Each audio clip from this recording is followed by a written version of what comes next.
A top WWE superstar is reportedly re-signed with the company, plus so much more massive news. We're going to talk about it right here on The Ango Show.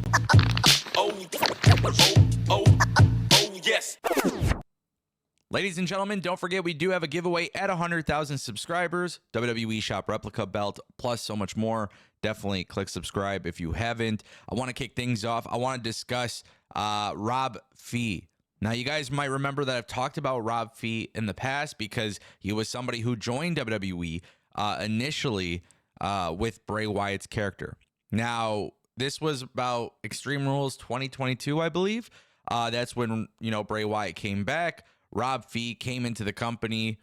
He started doing some stuff with the WWE as well in terms of like character, not character development, but long-term storytelling. And then now today it's been revealed that he's actually been promoted to director of character development, which this is obviously an elevated role within the company. But I think it's also an important thing that people understand that like WWE has a lot of people that contribute to the product. And I don't think this is talked about enough, honestly. And when you look at like Jennifer Pepperman, right, leaving WWE and going to AEW, I think just having these people involved, it's not necessarily just having wrestlers involved, but having people that maybe come from different walks of life, maybe horror films and stuff like that. Rob Fee is considered to be a genius. And a lot of things that we often like in WWE television, we hear pretty often, Rob Fee is one who is responsible for it. So the fact that they have a plethora of people that are just at any point in time willing to step up and help the product from a creative standpoint, it's great. Rob Fee has also been, when you look at Extreme Rules 2022 and you look at the return of Bray Wyatt and you look at everything that Bray Wyatt did, I genuinely miss watching Bray Wyatt because he was incredibly entertaining. And obviously he was a genius himself creatively, but he also had Rob Fee with him. And it was just like a perfect partnership. And, WWE could have easily had Rob Fee leave the company, but instead they've actually been building upon the product with him involved, and it's led to some really good stuff. And I think it's also really important to mention that when we discuss WWE's creative, the creative is so good right now. The viewership, the attendance, the ticket sales, the merch sales, this stuff, it's not a coincidence, man. You could look at the difference between the two regimes, right? Like you can see Vince McMahon's regime and Triple H's regime, the product is just so much better creatively.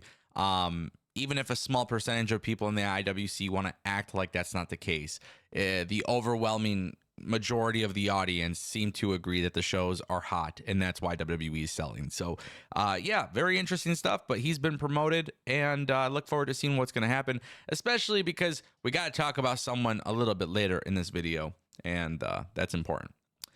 Ladies and gentlemen, TNA might be making some big changes. Unfortunately, when we read topics coming from Dave Meltzer, you got to be skeptical here. But this does actually sound pretty on par with what I would expect. And the only reason why I'm even discussing this, there's a little tidbit from Dave Meltzer that is interesting. Now, I personally have heard in the past that TNA's goal was to go back to doing weekly live television. We spoke about that before on this channel. Some of you might remember that. However, Dave Meltzer actually mentioned something very interesting on the Wrestling Observer Radio. He says that the promotion is looking at going to Full Sail University, which would possibly be the location for TNA to go live every single week. Now, this was something that was kind of like part of the plans with Scott D'Amore. Now Scott D'Amore is not there, obviously. And nothing should be expected soon, but if anything, maybe 2025, right? Now, I've heard the idea of TNA wanting to go live. That is something I've spoken about before. That is obviously a big part of what TNA wants to do is become, live weekly television. And I think that's possible. I think TNA has the product that could excel very well with live. We've also said on this channel, it's not very uncommon to hear this, where I've said, I think they need to go live because I think pre-taped is hurting their product, which I do agree with. I think at the same time, too, Full Sail would be really unique. I like the idea of TNA going on the road, right? But at some point, you have to acknowledge that TNA being on the road right now, while they are doing a good job of selling the venues that they're going to, they are not in a position, in my opinion, where they deserve to be in 10,000 seat arenas. They're not at the point where they deserve to be in 5,000 seat arenas. They did Hard to Kill. That was 2,000. I think if they could do more venues like that, that is perfect for TNA. But if they are not ready for that, going to one place, going live every week and building that product would be a good thing. Like NXT has been at the Performance Center, and they've been doing a great job ever since the pandemic of putting on shows there. But now with NXT, they've grown the brand again to the point where I feel like they would do a good job of going on the road. And they don't have to be in 10,000 seat arenas. They could do 3,000 seats. I think TNA going to Full Sail would be great. Again, it's coming from Meltzer, so you gotta literally like, it's hard to say for sure if Meltzer is on his A game these days. That's the reality. But I do like the idea of them going to Full Sail. It would sound very much like a TNA thing to do. Keep in mind, Full Sail used to be where NXT was filmed, so it's a dope venue. And I think TNA having that Orlando crowd would be a great thing. And there's nothing wrong with TNA and NXT kind of sharing an audience as well. I think a lot of those people who go to the Performance Center would also go to TNA at Full Sail. So you're going to get a rowdy crowd. I think it's going to be better for your product on TV, especially if you're live.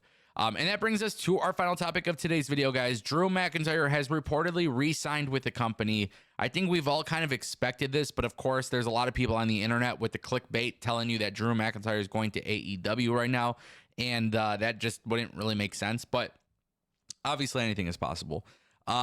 Boozer Wrestling was asked, hey, what are the chances that Drew re-signs with the WWE? Boozer says, I have been told months ago that he is signed to the company and he has no other updates.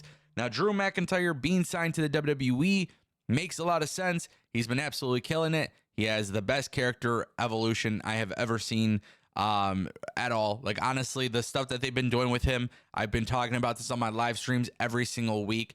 Drew McIntyre's character is so incredible. If you want to know what draws me into wrestling, it's Drew McIntyre's character evolution. Like, that right there is so incredible. There's so many layers to it. There's a lot of beautiful elements added to Drew McIntyre's character that makes me really want to root for him and long-term success. Now, I was saying from like a wrestling perspective, like Drew going to AEW or Drew going to New Japan, doing the G1 Climax, those all would have been cool things. But when it comes to storytelling, right now, Drew McIntyre is one of the best storytellers in professional wrestling.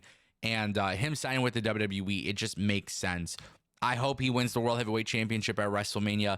He keeps talking about CM Punk. It's going to lead to some really incredible stuff with CM Punk coming back. I look forward to it greatly.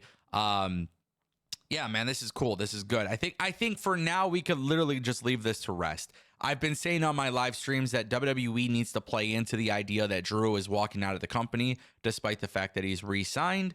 And I think for that reason, let's just watch the story play out. But I think there's going to have a lot more layers to storytelling that some people aren't expecting, and it should be really dope.